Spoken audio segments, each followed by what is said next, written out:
Welcome to Telangana వెలుగు. ప్రస్తుతం మనతో పాటు దేవిప్రసాద్ గారు ఉన్నారు. బీఆర్ఎస్ పార్టీ సీనియర్ నాయకులు, మాజీ కార్పొరేషన్ చైర్మన్ దేవిప్రసాద్ గారు. ఈ మధ్య అంటే గతంలో మనకు 2012-13 టైం ఎట్లా ఉండేనో మూమెంట్, మళ్ళీ అదే విధంగా ఇప్పుడు స్థానికత పైన మళ్ళీ రచ్చ మొదలైందని చెప్పేసి కూడా చెప్పుకోవచ్చు. సో ఎందుకు ఇలాంటి పరిస్థితి ఏర్పడ్డది అనుకోవచ్చు?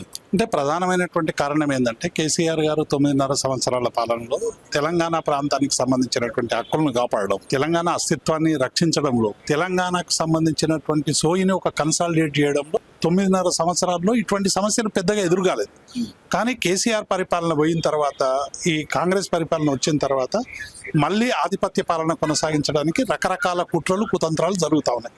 అందులో భాగంగానే పవన్ కళ్యాణ్ విషయం కావచ్చు, అందులో భాగంగానే విగ్రహాల మార్పు విషయం కావచ్చు, అందులో భాగంగానే లోగోలు మార్చేటువంటి పని కావచ్చు, అందులో భాగంగానే నాగేశ్వర్ లాంటి వాళ్ళ మీద దాడి చేసేటువంటి ప్రయత్నం కావచ్చు.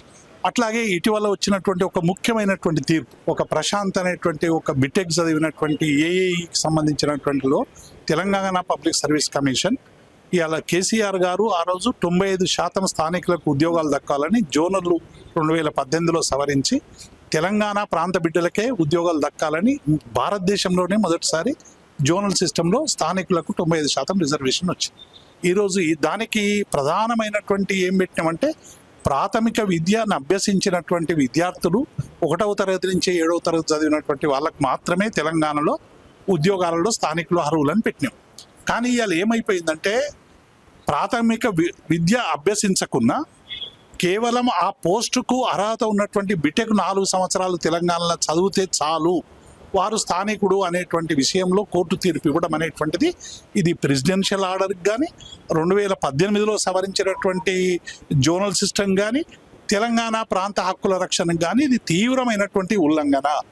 ఈ ఉల్లంఘనను సవరించాల్సినటువంటి బాధ్యత పబ్లిక్ సర్వీస్ కమిషన్ మీద ఉంది. ఇది ఒక పబ్లిక్ సర్వీస్ కమిషన్కి సంబంధించిన అంశం కాదు. ఇవాళ హైదరాబాద్లో 27 రాష్ట్రాలకు సంబంధించినటువంటి అనేక రాష్ట్రాలకు సంబంధించినటువంటి విద్యార్థులు ఇక్కడ బీటెక్ చదవచ్చు, ఎంబీబీఎస్ చదవచ్చు, లేకుంటే లా కోర్సు చదవచ్చు, లేకుంటే బీ ఫార్మా చదవచ్చు.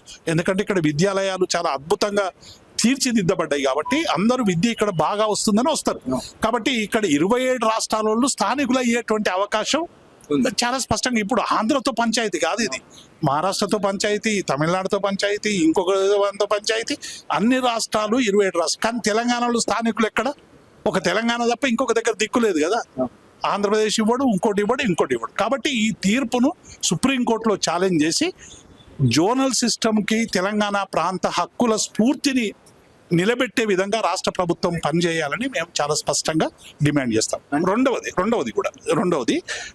కూడా ఇవాళ ఆంధ్రప్రదేశ్ నుంచి విచ్చలవిడిగా ఉద్యోగులందరూ ఆప్షన్లు పెట్టుకొని తెలంగాణ ప్రాంతానికి వస్తూ ఉన్నారు. 369 మంది మళ్ళీ ఏదో అప్లికేషన్ పెట్టుకున్నారట, అప్లికేషన్ ప్రాసెస్ చేసే పనిలో ఉన్నారు. మేము ఏం చెప్తున్నామంటే, ఎవరైనా తెలంగాణ బిడ్డ, son of the soils Telangana ఉంటే ఆంధ్రప్రదేశ్ నుంచి ఇక్కడికి రావడంలో మాకు ఎటువంటి ఇబ్బంది లేదు.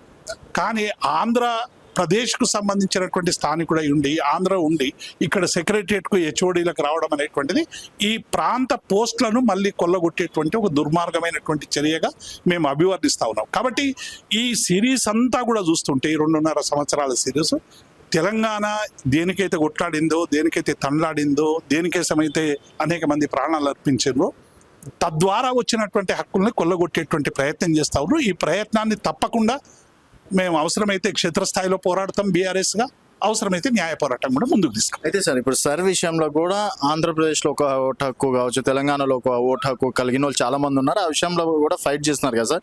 సో దాని విషయంలో అంటే ఆ విషయంలో అయినా సరే న్యాయం జరుగుతుంది అనుకోవచ్చా? లేకపోతే మేము బీఆర్ఎస్గా, ఎందుకంటే దేశవ్యాప్తంగా భారతీయ జనతా పార్టీ ఎన్నికల కమిషన్ వ్యవస్థను ఉపయోగించుకొని సర్ పేరు మీద భారతీయ జనతా పార్టీ అనేక వర్గాలని, అంటే తమకు వ్యతిరేకిస్తామని కనీసం స్మెల్ వచ్చినటువంటి అన్ని వర్గాలని కూడా ఓటర్ లిస్టులో తీసేసి తద్వారా రాజకీయ లబ్ధి పొందామని చేస్తున్నటువంటి ప్రయత్నాలు మనకు చాలా స్పష్టంగా బెంగాల్లో కనబడ్డాయి, బీహార్లో కనబడ్డాయి, హర్యానాలో కనబడ్డాయి, మిగతా రాష్ట్రాలు. దాన్ని ఆధారంగా చేసుకొని తెలంగాణలో మా పార్టీ అధ్యక్షులు కేసీఆర్ గారి నాయకత్వంలో, మా వర్కింగ్ ప్రెసిడెంట్ కేటీఆర్ గారు, హరీష్ రావు గారు ఇవాళ 36,000 పోలింగ్ బూతులకు మేము ఇద్దరిని బిఎల్ఏలను నియమించినాం.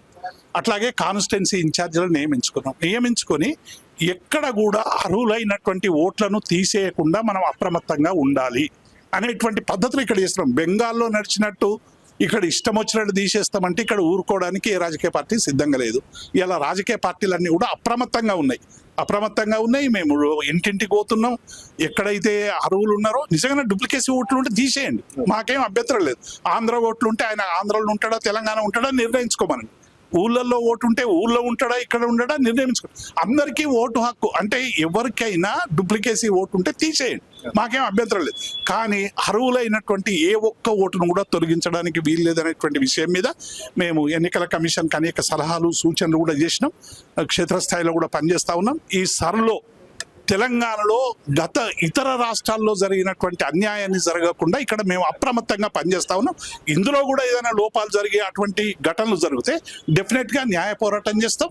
అవసరమైతే ప్రజాక్షేత్రంలో ముందుకు పోతాం. అయితే మనకు తెలంగాణ వచ్చి దాదాపుగా 12-13 సంవత్సరాలు అవుతుంది సార్.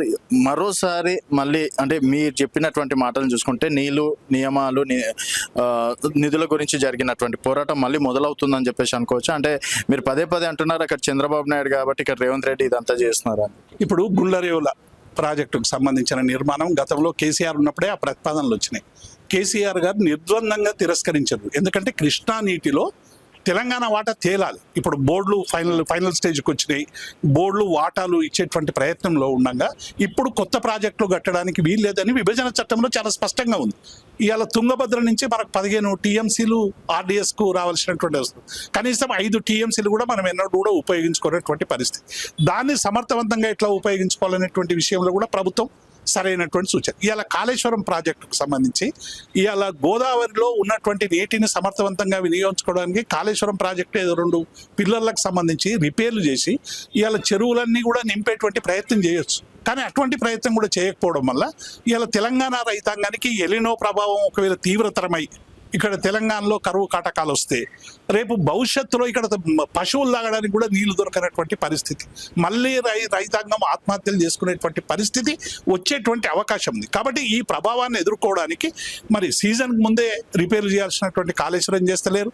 అట్లాగే కృష్ణా గోదావరికి సంబంధించినటువంటి వాటా ఏదైతే మనకు తెలంగాణకు రావాలనో దాన్ని సమర్థవంతంగా ఉపయోగించుకోవడం చేసే బదులు ఇతర రాష్ట్రాలకు ఉపయోగించే విధంగా చేస్తూ ఉన్నారు. మొన్న జరిగినటువంటి తుంగభద్ర మీటింగ్ సంబంధించి కూడా అంతే, ఒక స్పష్టమైనటువంటి ప్రకటన లేనే లేదు. తెలంగాణ ప్రాంత హక్కుల మీద మేము ఇది ఇచ్చిపుచ్చుకునే ధోరణి అందరికి ఉండాల్సిందే, ఉండొద్దని మేము ఏమంటలేము. ఆ ప్రయత్నం కొనసాగుతూనే తెలంగాణ ప్రాంత హక్కులకు రాజీ లేని పోరాటం చేయాలని ప్రభుత్వాన్ని మేము డిమాండ్ చేస్తా ఉన్నాం. ఒకవేళ అది జరగకుంటే డెఫినెట్గా ఒక బీఆర్ఎస్ పార్టీగా, ఒక రాజకీయ పార్టీగా మా కార్యాచరణ మాకు ఉంటుంది. ఇంకోటి 20,000 ఉద్యోగాలు ఉన్నా కూడా కేవలం 5,000 ఉద్యోగాల కోసం ఫైట్ చేస్తున్నారు సార్ తెలుసుకున్నారు అశోక్ నగర్ పిల్లలు. సో నియామకాల విషయంలో కూడా ఇప్పుడు 2 లక్షల ఉద్యోగాలని చెప్పి రాష్ట్ర ప్రభుత్వం హామీ ఇచ్చింది. అందులో 60,000 మేము ఇచ్చిన నోటిఫికేషన్లు అన్ని ఏవో ఒకటి కలుపుకొని 60,000 వరకు నియమించింది. 2.5 అంటే 30 నెలలు దాటింది. అంటే ఇంటర్వెల్ అయిపోయింది. కేటీఆర్ గారు అన్నట్టు ఇంటర్వెల్ సినిమా అండ్ డిజాస్టర్ అయిపోయింది, బ్లాక్ బస్టర్ సినిమా డిజాస్టర్ అయిపోయింది. ఈ కనీసం మిగతా కాలంలోనైనా మళ్ళీ 2 లక్షలు అంటే ఎప్పుడు నింపుతారు? ఈ 2 లక్షలన్నా పీరియాడిటీ అయిపోయేదాకా. ఇప్పుడు కానిస్టేబుల్ 20,000 పోస్టులు ఉన్నాయి, 5,000 మాత్రమే వేసిండ్రు, ఇంకా 15,000 వేయొచ్చు, వాటికి అవకాశం. ఇంకొక వైపు ఏం చేస్తున్నారు? 26,000 పాఠశాలను 4,000కి తీసుకొస్తున్నారు. అంటే భవిష్యత్తులో టీచర్ల రిక్రూట్మెంట్ ఉండదు, ఉన్న టీచర్లు ఎక్కువ అయ్యేటువంటి అవకాశం ఉందనేటువంటి లెక్కలు కడతా ఉన్నారు. కాబట్టి ఈ ఉద్యోగాల కల్పన అనేది మొన్న కూడా రేవంత్ రెడ్డి గారు రవీంద్ర భారతిలో చెప్పిండు. ఇప్పటికే 70,000 మంది నియమించడం వల్ల మాకు ప్రభుత్వానికి ఆర్థిక భారం ఎక్కువైతున్నది.